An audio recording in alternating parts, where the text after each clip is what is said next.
Duncan Holder back at you Tuesday, March 27th. Jeff Duncan sitting in the pilot's seat alongside Clyde Verdun, Dave DeCorbier behind the glass. Cohort in crime, Larry Holder, still down in Orlando, Florida.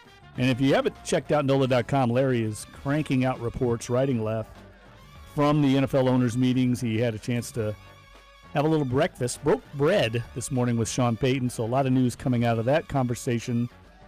And here to join us in the 11 o'clock hour, the second hour, is our very own Josh Katzenstein, great NFL beat reporter for NOLA.com and the Times-Picayune, covers the Saints wall-to-wall, 24/7, never sleeps. It's all he does.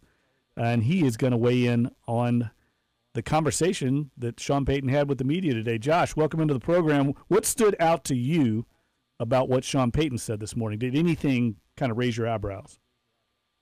Not particularly. I mean, I think he hit on, sort of all the needs that we've been talking about since before free agency. The Saints obviously still need some help at defensive end and wide receiver and tight end. I mean, I thought, they definitely needed a nickel, and they ended up getting that with Patrick Robinson. They needed another safety with letting Kenny Vaccaro leave, and they got that with Kurt Coleman. So, I mean, I think those are definitely the top three needs.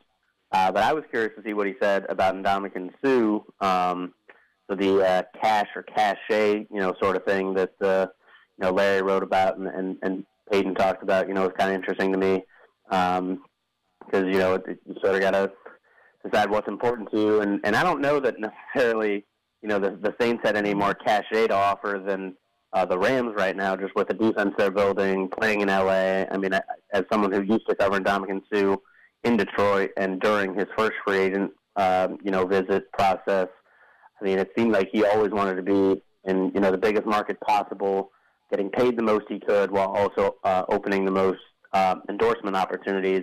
And then going LA, definitely offers him that while also giving him a chance to join the playoff team. But a 1 year, $14 million deal for Suh for the Rams. I mean, I guess in terms of, contract logistics and kind of projecting out, is this a kind of 1 year hit job for him to be in LA and then kind of maximize on what he's been able to do? Like you said, that interview that we had with you about his off the field interest was eye-opening for me because I didn't realize how deep it was. But 1 year and $14 million for the Rams, and then a year from now trying to figure out what happens next. How do you project forward for this now going forward for him and his career and then beyond? Well, I mean, it's hard to say. I mean, I would think that, he probably is interested in staying in LA, but, at the same time, I'm guessing that, the Rams weren't prepared to offer more than that because, they're going to have to pay Aaron Donald and they're going to have to pay all these other guys.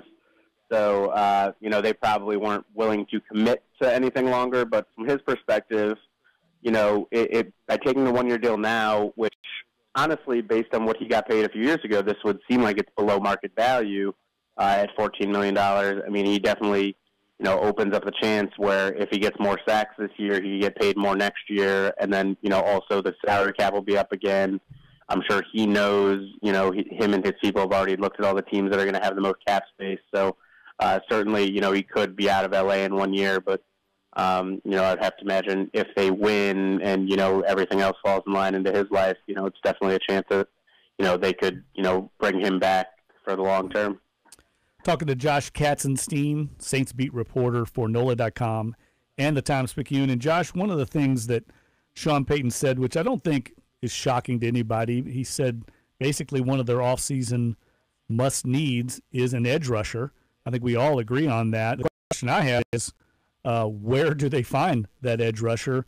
There's not much left in free agency. I guess they could swing a deal with somebody, but that position is so highly in demand, I'm not sure who would want to trade a really good edge rusher.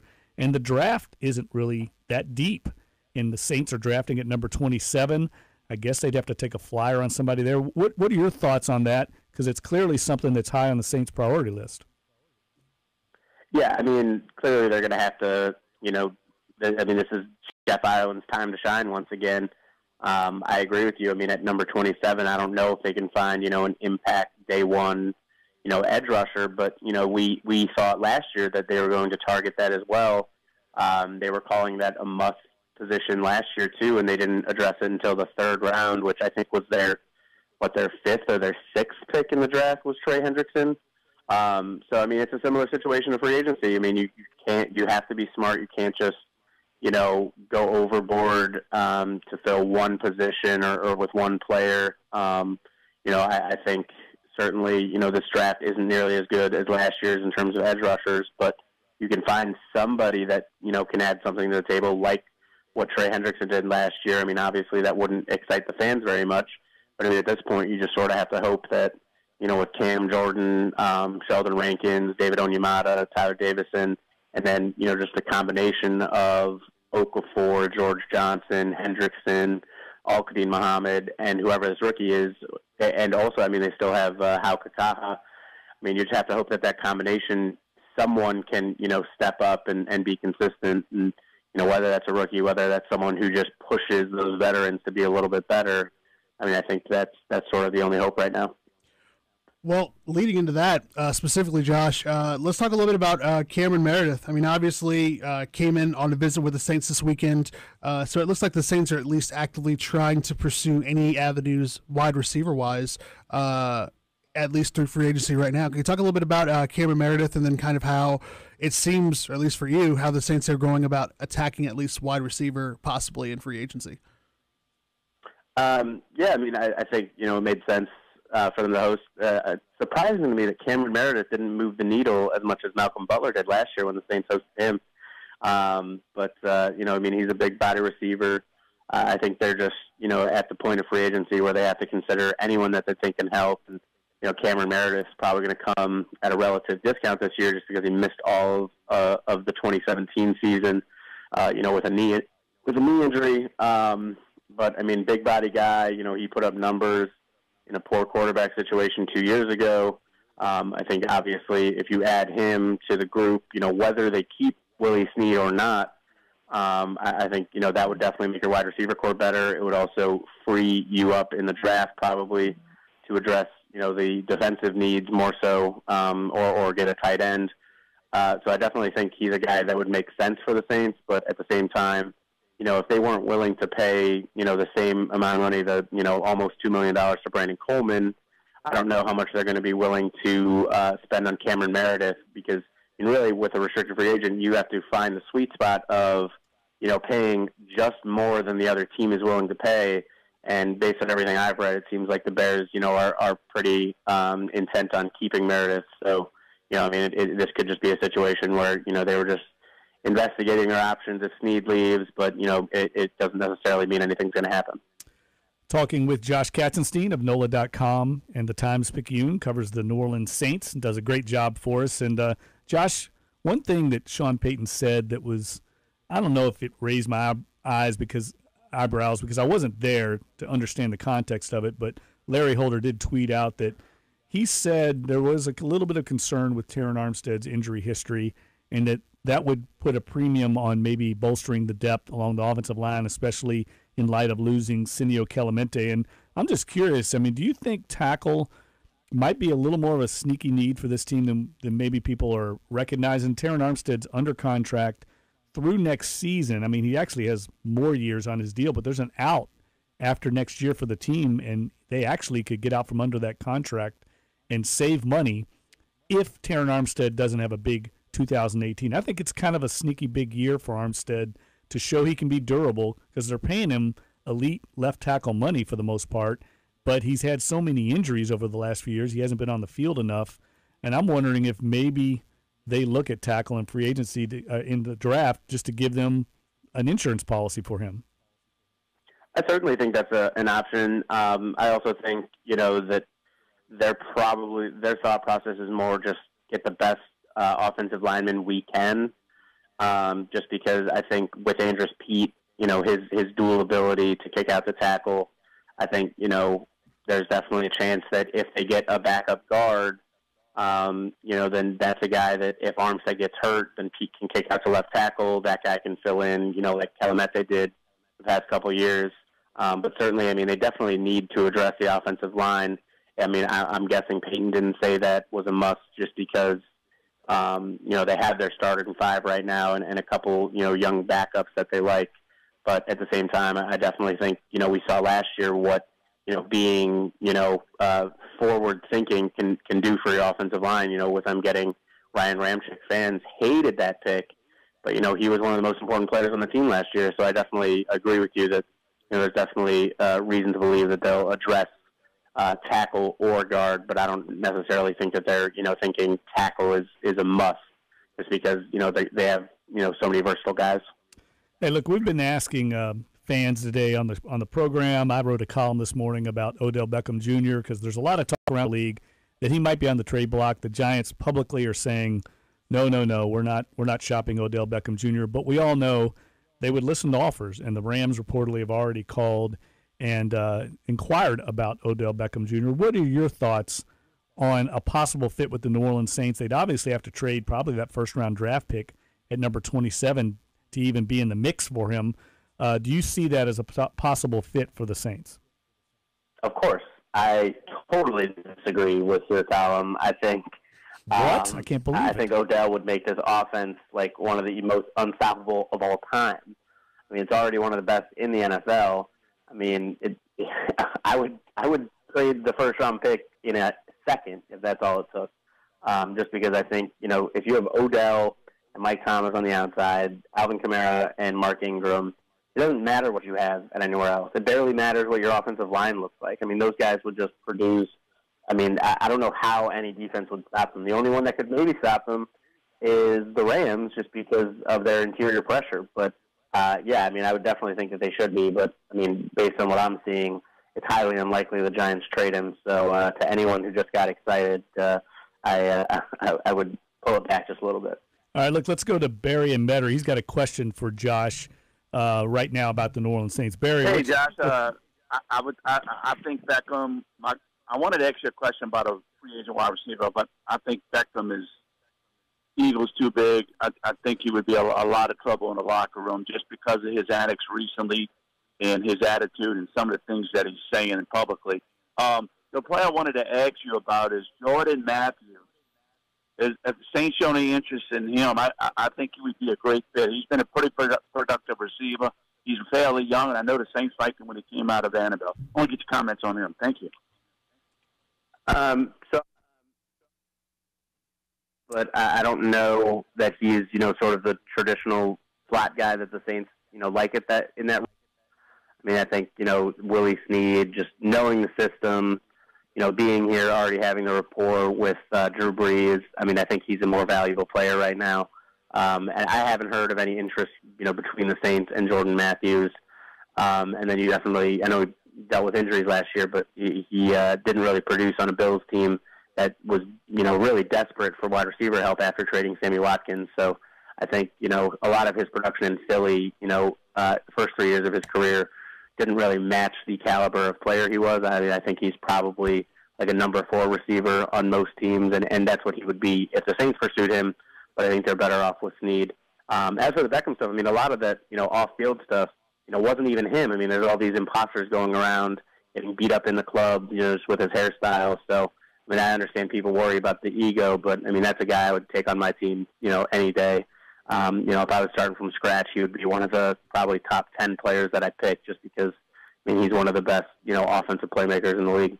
All right, Josh Katzenstein weighing in on the New Orleans Saints. So let's go to the phone lines. We got one more call. All the calls for Josh today. One of our regular callers, one of our regular listeners, one of our favorite people in the world, Cordell from Minnesota, checking in from the Great North, which just happens to be Cordell, Josh Katzenstein's hometown, Minneapolis. So, Cordell. Oh, wow. North side, huh? Where you from the north side, George? Yeah, I'm from Maple Grove. Oh, Maple Grove. Okay, I don't live too far from Maple Grove. I live in Ramsey.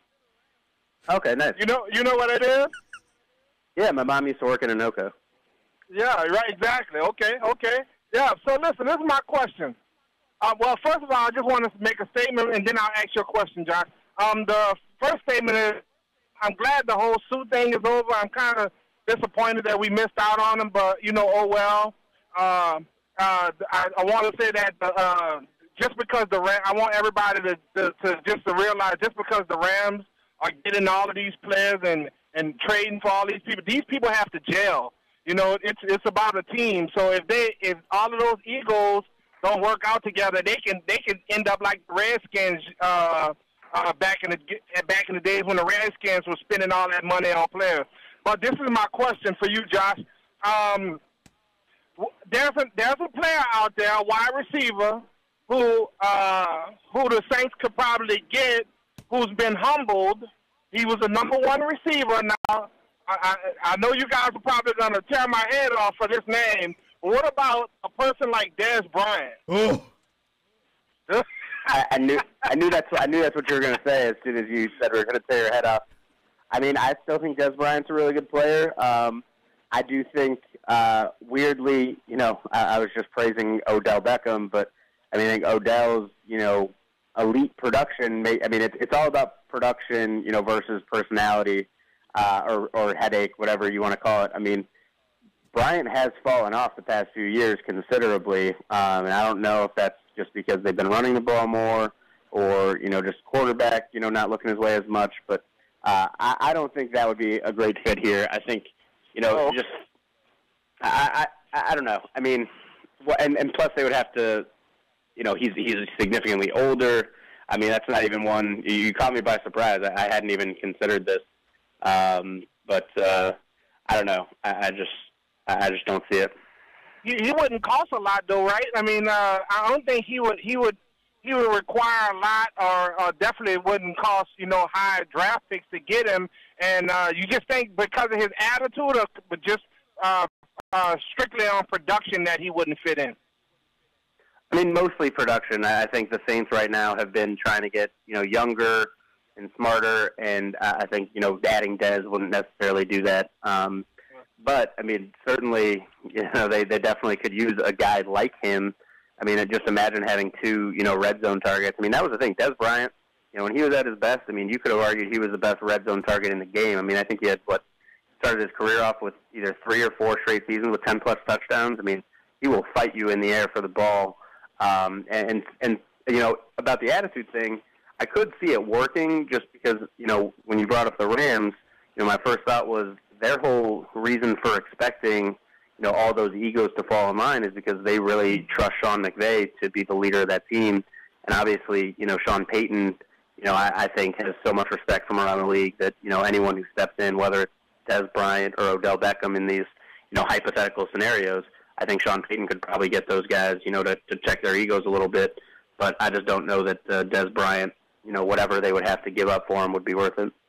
Here's the deal, Cordell, real quick. If you brought in Dez Bryant, he has a $12.5 million base salary this year, a $16.5 million cap hit. The Saints could absorb that this year because they still got Mike Thomas on a rookie contract. Same thing with Odell Beckham Jr., the money he's going to account for.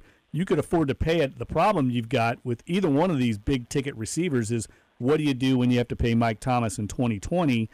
He's going to command number one receiver money, and I don't think you can afford to pay two guys $15, $16, $20 million a year, whatever you're going to pay those guys. That's the problem the Saints are going to have cap-wise with any big-ticket receiver adding them to the roster with Mike Thomas.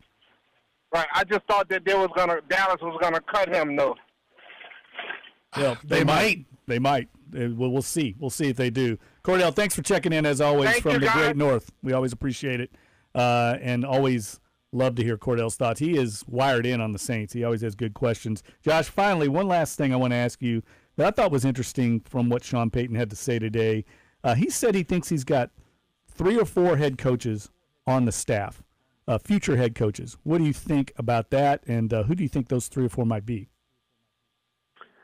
It's a good question. I would definitely, the first ones that come to mind are definitely, Dennis Allen, Dan Campbell, and Mike Nolan, just because those 3 guys have been head coaches. I mean, Dan Campbell's obviously was on an interim basis.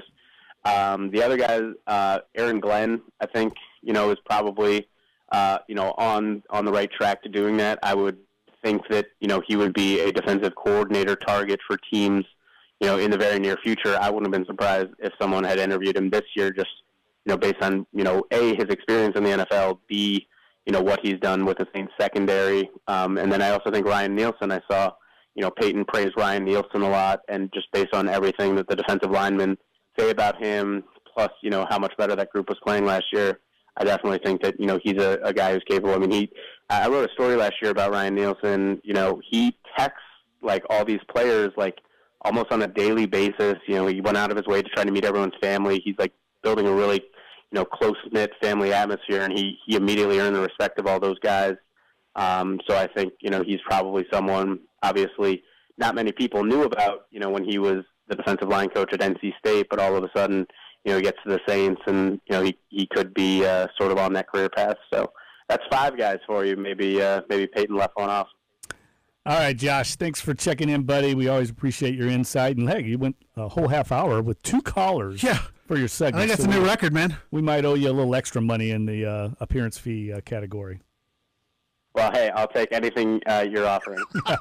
That's Josh Katzenstein, NOLA.com, the Times-Picayune Saints beat reporter. Thanks for checking in. We're going to take a break, and when we come back, we'll talk for 2 seconds and then go to another break. A chance to visit with Brett Martell from the Associated Press, talk a little New Orleans Pelicans, and we'll give away some Pelicans tickets while we're at it. You're listening to Dunc and Holder, Sports 1280, NOLA.com, the iHeartRadio app. Stay with us.